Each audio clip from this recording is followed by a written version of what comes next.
É.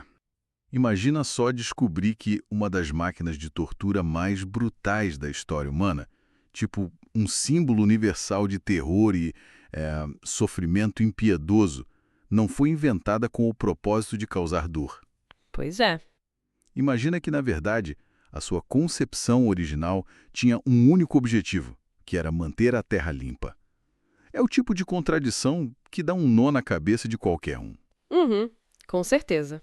E é exatamente esse tipo de choque que a história nos proporciona quando a gente para de aceitar, sabe aquelas narrativas simplificadas que são entregues prontas ao longo da vida? Sem dúvida. Hoje, nós estamos debruçados sobre um acervo riquíssimo de análises históricas, registros arqueológicos e crônicas clássicas. A nossa missão nesta imersão profunda é desconstruir um mito gigantesco. Um mito muito bem enraizado, diga-se de passagem. Exato. Aquela ideia quase unânime de que a crucificação foi uma invenção saída diretamente das mentes táticas e cruéis dos imperadores e generais de Roma. Então, ok, vamos desempacotar isso. Vamos lá. Como é que algo que a cultura moderna associa quase com exclusividade a um único império e a um evento histórico e religioso muito específico tem, na verdade, raízes que se estendem para civilizações completamente diferentes? E séculos antes de Roma sequer sonhar em ser uma potência global, né? Exatamente. Como a gente explica isso? Bom, para decifrar esse mistério, a primeira coisa que precisamos fazer é mudar a nossa lente de observação. A gente não pode olhar apenas para a mecânica física do ato em si. Tá, focar no porquê e não no como, certo? Isso, precisamos dissecar as motivações por trás dele. A justificativa governamental e social para suspender um ser humano em uma estaca de madeira sofreu mutações drásticas ao longo dos séculos. Caramba. Pois é, o que começou com um propósito em uma determinada cultura antiga foi sequestrado, distorcido e transformado em algo irreconhecível por outras culturas. É uma verdadeira metamorfose do terror. E para entender como essa prática viajou o mundo até chegar à Península Itálica, nós temos que voltar no tempo, mais especificamente para o século VI antes da Era Comum.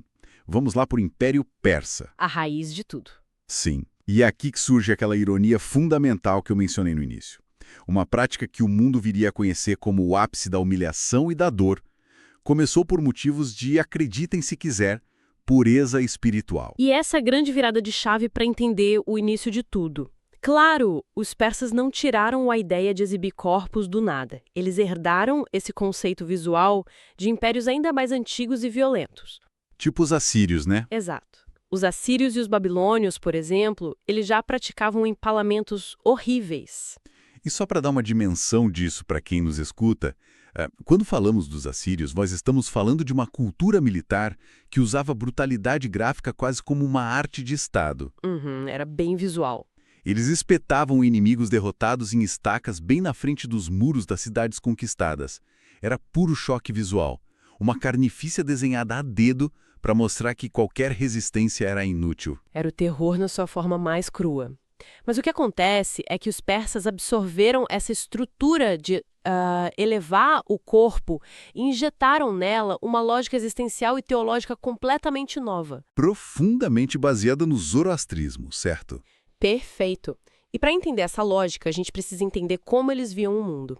No zoroastrismo, o universo é um campo de batalha cósmico. É a verdade contra a mentira, a pureza contra a corrupção. Uma visão bem dualista? Muito. E os elementos da natureza, tipo a terra, a água, o fogo, eles eram vistos como sagrados, como criações puras da divindade benevolente, Ahura Mazda. E o corpo de um criminoso, de um rebelde ou de um traidor? Como ele se encaixava nessa visão de mundo tão limpa? Ele era a corrupção encarnada. O corpo de um malfeitor era visto como a personificação da impureza, uma verdadeira mácula. O que é fascinante aqui é que a intenção primária do Estado persa ao executar alguém dessa forma não era maximizar a dor do condenado. Sério, a agonia extrema que a pessoa sofria era, na verdade, um subproduto trágico de uma burocracia teológica extremamente rigorosa. Nossa!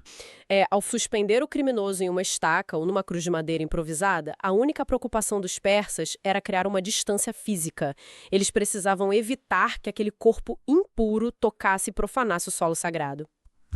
Tentando trazer um conceito tão abstrato para uma imagem mais próxima da nossa realidade moderna. É quase como se os persas estivessem lidando com o isolamento de um material altamente tóxico. Boa analogia. Pensemos numa bateria industrial colossal, que está ali vazando ácido corrosivo. A última coisa que um engenheiro faria seria enterrar essa bateria em um solo fértil e cultivável, Com certeza não. porque isso envenenaria a terra, destruiria o lençol freático, arruinaria todo o ecossistema ao redor. Então, qual é a solução? Elevar o problema. Exato. Levantar essa bateria, colocar ela em um suporte artificial, longe do chão orgânico, até que o problema desapareça. A crucificação persa era, na sua essência, uma quarentena. É uma ótima forma de visualizar o isolamento, mas com uma ressalva histórica crucial que torna tudo ainda mais intenso. A radiação ou o ácido de uma bateria são fenômenos físicos. Para os persas, a contaminação era uma mancha cósmica real que poderia desequilibrar a própria ordem do universo. Nossa, o peso disso era enorme. Enorme. Não era apenas sobre estragar uma plantação, era sobre ofender a divindade suprema. A estaca de madeira era literalmente um pedestal profilático. Caramba. O criminoso, enquanto indivíduo, simplesmente deixava de importar. O que importava de verdade era a integridade absoluta da terra sagrada abaixo dele. Mas, se a lógica era tão intrinsecamente ligada à religião persa e ao respeito pelo solo daquela região específica, como é que esse método de, digamos, quarentena cósmica atravessou continentes? Essa é a grande questão. Como uma peculiaridade religiosa se transforma em uma exportação global na antiguidade? A resposta, claro, o fio condutor que une esses eventos é a guerra. Sempre a guerra. O contágio cultural através do trauma militar absoluto. É isso mesmo. Na antiguidade, quando impérios colidem, eles não trocam apenas tecnologias de irrigação ou estilos de cerâmica bonita. Eles absorvem intimamente as táticas de violência uns dos outros. As práticas de execução não precisavam de embaixadores para viajar. Elas viajavam nas costas, nos ombros dos exércitos conquistadores. O que nos leva diretamente ao ponto de inflexão de toda essa história. E aqui onde a coisa fica realmente interessante, Alexandre. O Grande. Ah, o grande Alexandre! Pois é. Após invadir e desmantelar o Império Persa, Alexandre não destrói todas as suas instituições. Ele assimila o que acha útil. Ele adota essa prática persa e arrasta com ele, feito uma tempestade para as regiões do Mediterrâneo Oriental. E tem um evento muito específico que é super detalhado nos registros históricos que ilustra a brutalidade dessa transição. O cerco da cidade fenícia de Tiro, em 332 antes da Era Comum. Que loucura que foi esse cerco, né? Foi absurdo. O cerco de Tiro é um dos episódios mais impressionantes e sombrios da engenharia militar antiga. Tiro era uma cidade-ilha, uma fortaleza aparentemente impenetrável ali no meio do mar. Inalcançável. Exato. Alexandre passou 7 meses exaustivos construindo uma ponte de terra, tipo um mole gigantesco através do oceano, debaixo de fogo inimigo constante. Só para encostar na muralha. Só para conseguir encostar as suas máquinas de cerco nas muralhas. A frustração e a fúria dele deviam estar em níveis estratosféricos. Então, quando as muralhas finalmente caem, o nível de retaliação é de uma escala difícil de conceber. Foi um massacre. Ele mandou crucificar milhares de sobreviventes ao longo de quilômetros de praia. E eu preciso fazer um contraponto crítico aqui, porque isso mexe de forma muito profunda com o jeito que a história clássica é empacotada e ensinada nas escolas pra gente. Vai em frente. Qual é a contradição que você vê? Bom, nós aprendemos a reverenciar Alexandre como o grande pupilo do filósofo Aristóteles. Ele é frequentemente romantizado, quase divinizado, como grande herói civilizatório que espalhou as luzes da cultura, da arquitetura e do pensamento racional grego pelo mundo conhecido. A famosa helenização. Isso. Então, como é que conseguimos reconciliar a imagem desse farol da civilização com o comandante militar que amarra e prega milhares de seres humanos à beira-mar, deixando eles lá para apodrecer ao sol? É duro de engolir, né? Foi só uma consequência de uma mente enlouquecida pela guerra prolongada ou havia uma lógica, tipo uma mensagem perfeitamente calculada para os próximos alvos no mapa de conquistas dele? Olha, essa dissonância que nos incomoda hoje é puramente moderna. Na mente de um conquistador da antiguidade simplesmente não existia contradição. Não mesmo? Nenhuma. A difusão da filosofia grega e o uso do terror militar em escala industrial não eram excludentes. Eram, na verdade, ferramentas complementares na mesma caixa de construção de um império. Nossa, E respondendo à sua pergunta de forma direta, foi sim uma mensagem perfeitamente calculada. E é exatamente nesse momento, nas praias de Tiro, que ocorre uma gigantesca mudança de paradigma. toda aquela justificativa de pureza da terra simplesmente evapora. Evapora por completo. Sob o comando de Alexandre e dos generais macedônios, a prática é totalmente despida da sua justificativa religiosa original. Ele não estava nem aí para o solo sagrado? Alexandre não estava minimamente preocupado se o sangue fenício iria profanar a areia da praia de Tiro. A crucificação foi ressignificada e otimizada como uma ferramenta puramente psicológica. Para causar pânico? O objetivo era paralisar o próximo inimigo com um medo visceral.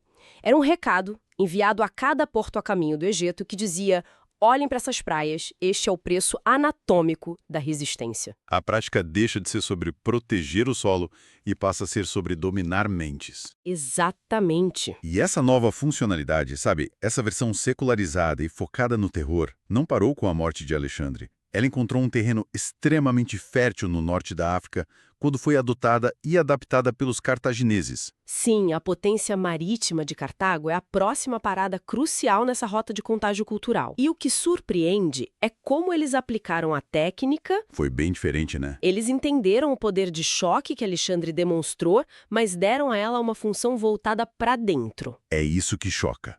Os registros detalham que os cartagineses refinaram a técnica, mas o alvo primário que eles escolheram muda tudo. Muda a dinâmica de poder. Eles não usavam a crucificação apenas para punir rebeldes estrangeiros ou inimigos capturados no campo de batalha.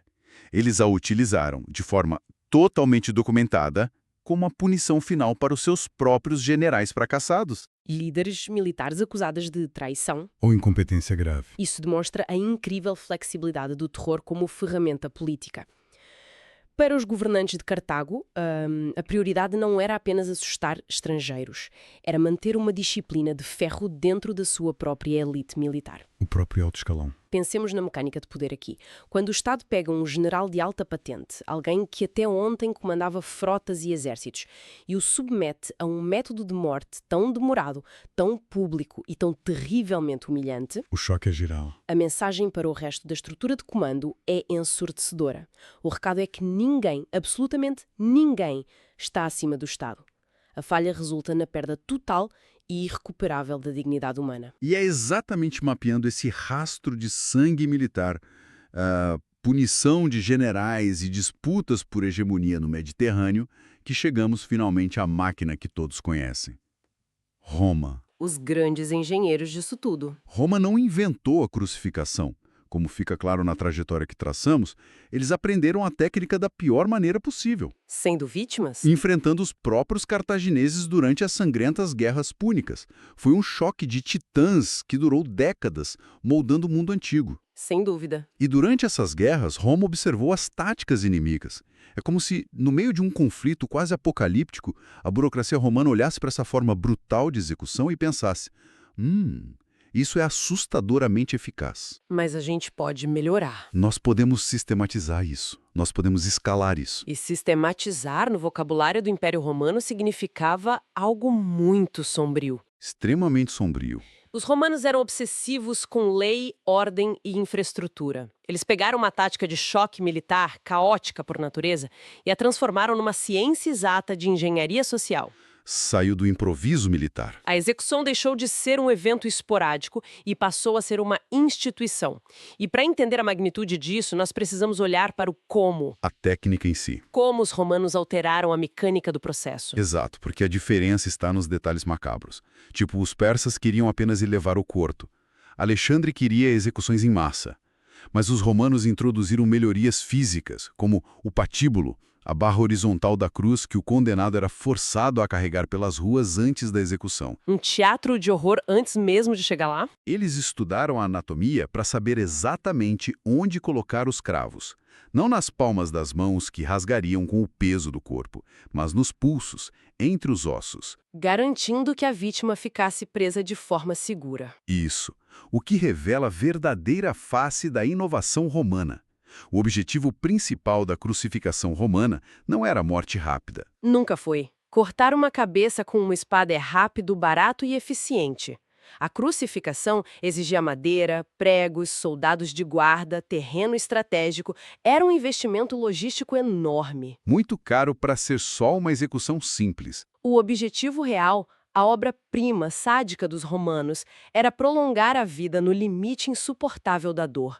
Era criar um balanço terrível, onde a vítima lutava contra a asfixia, Empurrando o próprio peso para cima pelos pés pregados. apenas para conseguir respirar, prolongando a própria agonia por desafio. Para dar uma forma visual a esse conceito burocrático, os romanos transformaram corpos humanos em outdoors macabros. Essa imagem é perfeita. Verdadeiras placas de sinalização do mundo antigo. Se pensarmos numa viagem moderna, nós dirigimos por uma rodovia larga e vemos grandes painéis iluminados nos tentando vender carros luxuosos, perfumes, um novo estilo de vida. Certo. No auge do Império Romano, se alguém estivesse caminhando pela Via Ápia, que era uma das estradas mais movimentadas e importantes, ladeada por túmulos majestosos e campos abertos, o que eles viam não eram anúncios. O que eles viam era aterrador. O que eles sentiam era o cheiro da morte a quilômetros de distância. As principais artérias que ligavam as províncias ao coração de Roma e os grandes portões de entrada de cidades vibrantes eram ladeados por cruzes. Quilômetros de cruzes. Elas não vendiam produtos, vendiam a obediência absoluta ao Estado.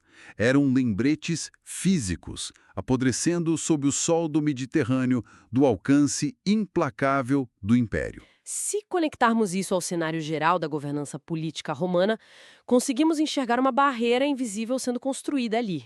Que barreira! A genialidade sombria de Roma estava na sua compreensão afiada de categorias sociais e do valor do status. O alvo primário dessa atrocidade não era aleatório.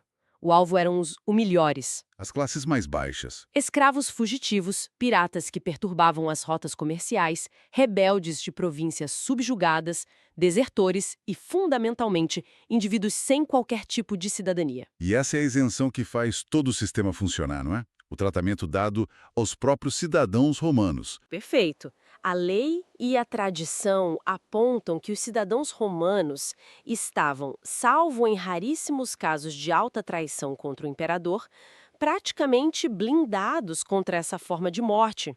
Eles não passavam por isso. Era universalmente considerado uma punição degradante, uma morte servil. Isso levanta uma questão profunda sobre a anatomia do poder e a manipulação das massas. Com certeza. Ao alinhar centenas de cruzes nas vias públicas à vista de todos e, de forma categórica, poupar os seus próprios cidadãos de sofrer tamanha indignidade, o que exatamente Roma estava forjando na mente da população? Eles estavam criando a campanha de marketing político mais eficaz da história.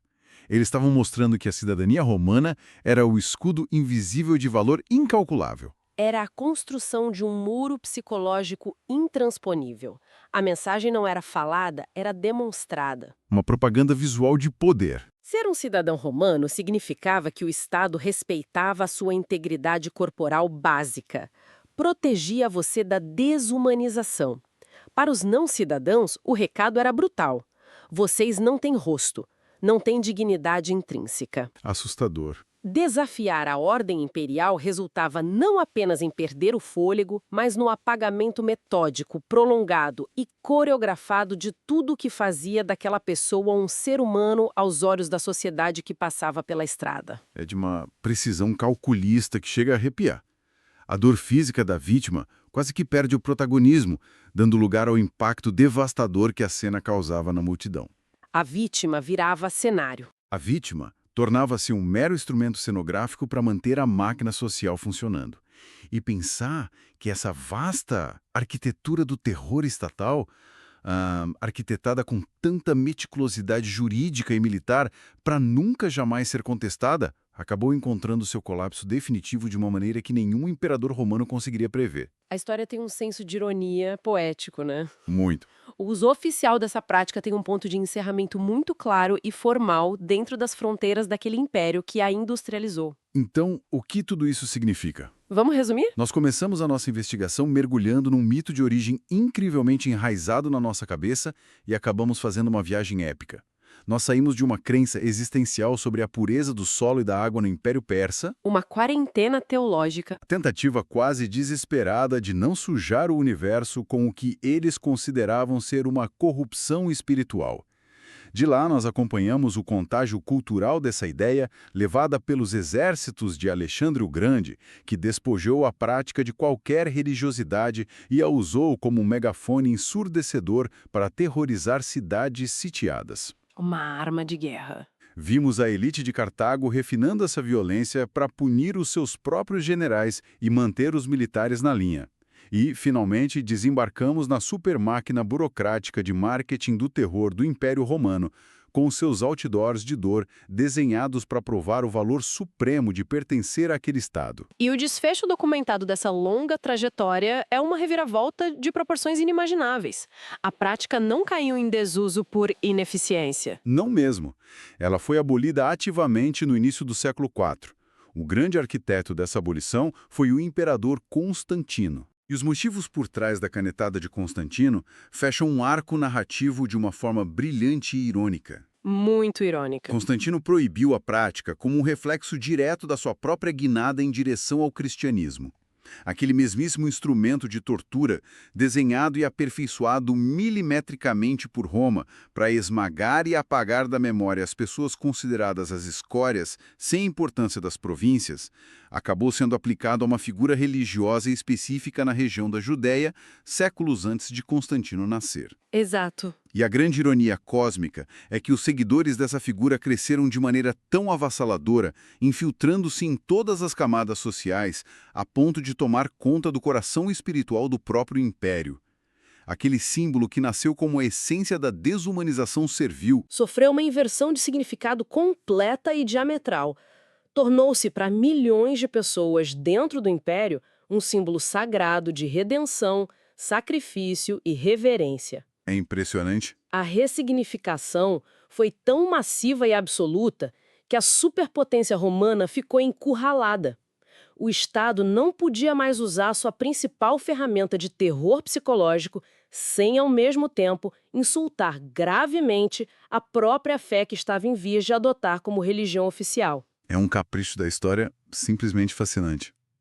Uma máquina feita para destruir a esperança acabou sendo engolida pela própria narrativa que tentou silenciar. É o estudo de caso perfeito sobre a impermanência e a fragilidade do poder institucional.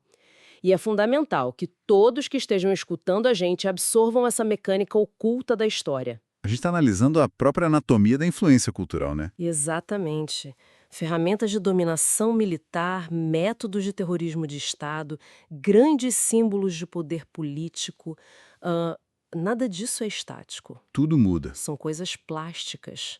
Elas são constantemente recicladas, roubadas, adaptadas e aperfeiçoadas por sociedades diferentes, quase sempre por motivações que os inventores originais nem reconheceriam. O que o persa cria para manter o universo limpo, o romano usa para manter o povo aterrorizado e submisso. Nenhuma inovação humana, especialmente aquelas concebidas para o controle, consegue proteger o seu significado original das engrenagens do tempo. E essa constatação histórica nos deixa com um pensamento profundamente provocativo para quem está acompanhando essa imersão com a gente. O que seria? Se um artefato tão visceral, tão fisicamente enraizado na dor, tipo uma máquina de extremo terror de Estado projetada com tamanha precisão apenas para espalhar horror e obediência, conseguiu sofrer uma mutação tão violenta no seu significado, a ponto de forçar o maior império da antiguidade a se curvar, isso nos força a olhar para as estruturas de poder do nosso próprio presente com muito mais desconfiança. Com toda certeza. Se olharmos agora para o nosso mundo moderno, para a nossa complexa teia de autoridade e controle, que ferramentas onipresentes de vigilância em massa, que métodos sofisticados de punição digital ou símbolos contemporâneos de controle institucional poderão, daqui a 500 ou talvez 800 anos, sofrer uma transformação tão radical e absurda no seu significado? É de explodir a mente. É mais do que provável que as ferramentas exatas que os governos e corporações de hoje, utilizam para monitorar e manter as populações na linha sejam lembradas pelas gerações do futuro distante por motivos e narrativas que nós hoje não teríamos sequer a capacidade imaginativa de prever. A história sempre dá um jeito de virar o jogo. Fica aqui essa semente para desafiar a percepção do mundo à nossa volta e para instigar a curiosidade contínua da nossa audiência. Até a nossa próxima exploração.